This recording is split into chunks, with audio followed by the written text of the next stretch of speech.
Hey y'all, let's talk about yesterday's Name That Drug class. I gave you guys a few clues. I said that the suffix of this drug class was pril. It blocks the conversion of angiotensin 1 to angiotensin 2 and that it has been associated with the reaction angioedema. A few people answered ACE inhibitors. They were 100% correct, so let's go a little bit more into it. So they do actually all end in pril, and that's a trusted one. I always try and teach my students to learn their suffixes of different medications. It just makes your life so much easier. But then some of these medications don't follow the rules, right? You have like calcium channel blockers that typically end in DIPINE, but then verapamil and diltiazem are just out here making rules of their own.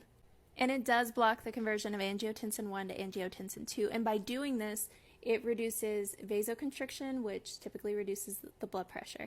And in the EMS setting, if we are giving an ACE inhibitor, it's most likely going to be for CHF exacerbation. And which ACE inhibitor do we run into most out in the EMS field? Hands down, lisinopril. Everyone and their mother is prescribed lisinopril, it seems. And if you do carry an ACE inhibitor on your ambulance, which is unlikely because not a lot of services and departments carry them, it most likely will be enalapril. But if you carry a different one, I am so curious. Let me know what it is. I see so many patients that are prescribed ACE inhibitors out in the field. It is very, very common. It's given for hypertension, but unfortunately it is linked to angioedema. And these patients could have been on this medication for years and bam, out of nowhere, angioedema.